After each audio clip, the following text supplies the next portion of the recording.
Wavelength, ये सारे quantities जो हैं कैलकुलेटर की मदद से सारी टर्म सॉल्व करें, मल्टीप्लाई हो रही हैं, डिवाइड हो रही हैं, तो सॉल्व करें तो हमारे पास वेवलेंथ की जो वैल्यू आ जाती है, डी ब्रोगली हाइपोथेसिस के मुताबिक इलेक्ट्रॉन जो डिफ्रैक्ट कर रहा है उसके लिए वेवलेंथ की जो वैल्यू आनी चाहिए वो, यानी कि वेव बिहेवियर शो कर रहा है, तो उसकी वेवलेंथ जो है वो 1.66 into 10 raised to power -10 metre आनी चाहिए। ठीक है। और हमने देखा कि इस तरह से इलेक्ट्रॉन की जो वेवलेंथ है वो कंपेरेबल है with the wavelength of X ray, जैसे कि हमने पहले भी बात की थी। तो अब इलेक्ट्रॉन अगर डिफ्रैक्ट करता है बिल्कुल उसी तरह से जिस तरह से एक्स रेज करती हैं क्रिस्टल से टकरा कर, तो और हमने एक्सपेरिमेंटली डेविजन और जर्मर ने ये देखा भी कि वाकई इलेक्ट्रॉन जो है वो डिफ्रैक्ट करता है एक्स रेज की तरह से ही। और फिर उन्होंने डी ब्रोगली हाइपोथेसिस जब अप्लाई किया तो इलेक्ट्रॉन की जो वेवलेंथ आ रही थी वो बिल्कुल एक्सरे के कंपैरिजन में आ रही थी। ठीक है। और यहाँ पे अगर हम यूनिट्स की बात करें, मैंने डायरेक्टली रिजल्ट में मीटर लिख दिया है, आप जो है इसको सॉल्व करें ताकि आपको एज एक्सरसाइज जो है यूनिट सॉल्व करने का तरीका आ जाए। कॉलम कॉलम से कैंसिल आउट होंगे, जॉल को ओपन करेंगे, किलोग्राम कैंसिल आउट होगा, बाकी यूनिट्स जो हैं वो इस जॉल सेकंड से सॉल्व होंगे, तो हमारे पास रिजल्ट मीटर में ही आएगा। अब इस इक्वेशन को जो है वो मैं रिजल्ट ए, एक्चुअली ये हमने एक रिजल्ट निकाला है जिसको मैं रिजल्ट ए से रिप्रेजेंट कर देता हूँ, ये रिजल्ट ए है।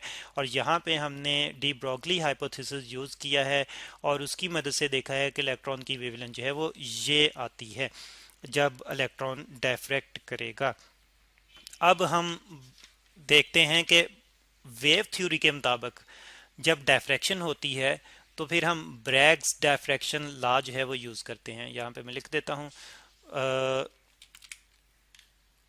In wave nature, in wave theory theory diffraction जो है, डिफ्रैक्शन फिनोमेना जो है वो ब्रैग्स डिफ्रैक्शन लॉ से एक्सप्लेन किया था। डिफ्रैक्शन डिफ्रैक्शन जो है ये ब्रैग्स ब्रैग्स लॉ, इससे हम स्टडी कर सकते हैं, इससे हम एक्सप्लेन कर सकते हैं। और ब्रैग्स लॉ है क्या?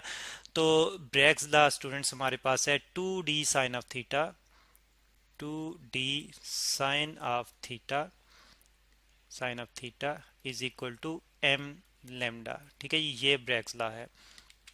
अब यहाँ पे ये क्वांटिटी जो हमने रिप्रेजेंट की हैं ये क्या हैं? तो इसमें स्टूडेंट्स जो d है, जो d है ये क्रिस्टल स्पेसिंग है, क्रिस्टल स्पेसिंग। और यहाँ पे हमने यूज़ किया था, यानी कि एक्चुअली एटम्स के दरमियान का डिस्टेंस है स्पेसिंग। और यहाँ पे जो क्रिस्टल यूज़ किया था वो यूज़ किया था हमने निकल। तो निकल के लिए जो डी है, यहाँ पे हम लिख लेते हैं फॉर निकल, फॉर एन आई। तो उसके लिए जो डी है, जो इंटरप्लानर स्पेसिंग है, जो एटम्स की आपस में क्रिस्टल की स्पेसिंग है निकल के क्रिस्टल की, तो निकल के क्रिस्टल में तो वो है 0.91 into 10 raise to power -10 metre ये डी आ गया हमारे पास। और फिर ये वाले इस लॉ में हम देखते हैं कि थीटा एक्चुअली जो डिटेक्टर की मदद से डिटेक्ट किया गया था, जिसको हमने फाई से रिप्रेजेंट किया हुआ है, यहाँ पे लिख लेते हैं कि theta is equal to phi. तो वो 65 डिग्री मेजर किया गया, ठीक है, 65 डिग्री।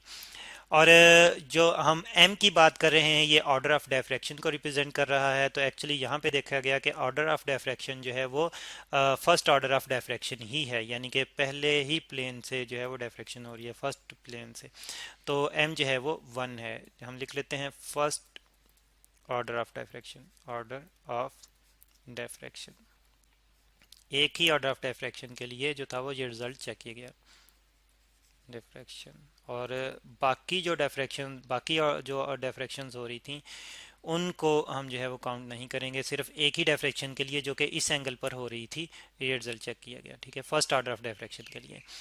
तो ये ज़रा 5 को क्लियरली लिखते हैं। तो बाकी लैम्डा जो है, जो कि एक्चुअली वेवलेंथ होगी इस इलेक्ट्रॉन की, जो कि हमने फाइंड आउट करनी है। इलेक्ट्रॉन यानी कि वेव की तरह से बिहेव कर रहा है, उसकी डेफ्रेक्शन हमने देखी, यानी कि वो डेफ्रेक्ट कर रहा है। और अब उस डेफ्रेक्शन को हम ब्रैग्स लॉ से, जो कि वेव की डेफ्रेक्शन को रिप्रेजेंट एक्सप्लेन करता है, हम समझने की कोशिश करेंगे। और फिर उसमें हम देखेंगे क्या वेव थ्योरी हम अप्लाई करें तब भी इलेक्ट्रॉन की वही वेवलेंथ आती है जो हम डी ब्रॉगली हाइपोथेसिस अप्लाई करते हुए कैलकुलेट करते हैं। तो फिर इस तरह से स्टूडेंट्स हमारे पास इक्वेशन बन गई है। डी की वैल्यू पुट करें तो जो इक्वेशन है हमारे पास 2d sine of theta is equal to M lambda, ये बन गई है हमारे पास वैल्यू पुट करने से 2 इंटू 0.91, ये डी की वैल्यू में पुट कर रहा हूँ, इंटू 10⁻⁻10 मीटर। और साथ में साइन ऑफ 65 डिग्री हम फाइंड आउट करेंगे, ठीक है जी। और इज इक्वल टू एम हमारे पास 1 है, 1 मल्टीप्लाई बाय वेवलेंथ हमने फाइंड आउट करनी है। तो जब स्टूडेंट्स इसको हम सॉल्व करें तो हमारे पास जो वेवलेंथ आती है, लैम्डा जो आती है वेवलेंथ, वो हमारे पास आती है 1.65 इंटू 10⁻10 मीटर। तो ये हमने प्योरली वेव नेचर यानी कि डिफ्रैक्शन की वेव नेचर यूज़ करते हुए जो था वो हमने ब्रैग्स लॉ यूज़ करते हुए था, हमने इलेक्ट्रॉन की वेवलेंथ कैलकुलेट की जब वो डिफ्रैक्ट कर रहा था। तो इस तरह से एक कॉन्सेप्ट हमने डी ब्रॉगली का यूज़ किया, डी ब्रॉगली हाइपोथेसिस यूज़ किया। और दूसरा हमने प्योरली वेव जो बिहेवियर था वो यूज़ किया। और जो डी ब्रॉगली हाइपोथेसिस है उसमें हमने मोमेंटम पुट किया जो कि पार्टिकल नेचर है। और यहाँ पे हमने जो था वो हमने उसका प्योर डिफ्रैक्शन यानी कि वेव बिहेवियर पुट किया इलेक्ट्रॉन का। तो इस तरह से ये बी रिजल्ट है। अब ज़रा गौर करें, ए रिजल्ट जो हमने निकाला था ये ए रिजल्ट है 1.66 इंटू 10⁻⁻10 मीटर। और बी रिजल्ट हमारे पास क्या है 1.65 इंटू 10⁻⁻10 मीटर। और आप ज़रा गौर करें कि जो डिफरेंस आ रहा है वेवलेंथ में वो सिर्फ 0.01 का आ रहा है, सिर्फ 0.01 का रिजल्ट में डिफरेंस आ रहा है। तो ये जो कि इग्नोरेबल है, तो ये डिफरेंस जो इग्नोरेबल है, तो इस तरह से हम देखते हैं स्टूडेंट्स कि अगर हम पार्टिकल की प्योर पार्टिकल नेचर यूज़ करते हुए उस देखें कि वो वेव की तरह से बिहेव करेगा, जैसे कि डी ब्रॉगली ने कहा था कि वो वेव की तरह से बिहेव करेगा, तो उसकी वेवलेंथ हम फाइंड आउट करें।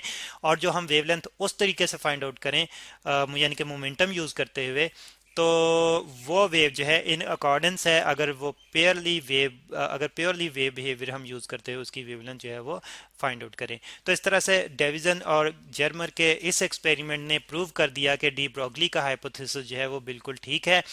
और यानी कि अगर एक पार्टिकल जो है जिस मूव करता है और वो वेव की तरह से बिहेव कर सकता है, हर पार्टिकल वेव की तरह से मूव करते हुए वेव की तरह से बिहेव कर सकता है, और अगर वेव की तरह से बिहेव करता है तो उसकी वेवलेंथ हम फाइंड आउट कर सकते हैं। तो फिर यहाँ से जो था वो ये नतीजा निकाला गया कि पार्टिकल यानी कि मैटर भी डुअल नेचर रखते हैं, यानी कि पार्टिकल नेचर तो है ही उनकी, लेकिन वो वेव की तरह से भी बिहेव कर सकते हैं और उस वेव की वेवलेंथ हम फाइंड आउट कर सकते हैं। डी ब्रॉगली के इक्वेशन की मदद से।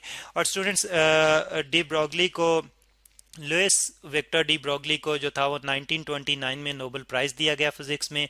और साथ साथ सी जे डेविसन और जर्मर जो था, और उसके साथ साथ जॉर्ज पेगेट थॉमसन को भी नोबेल प्राइज़ दिया गया इसी एक्सपेरिमेंटल कंफर्मेशन की बुनियाद पर 1937 में।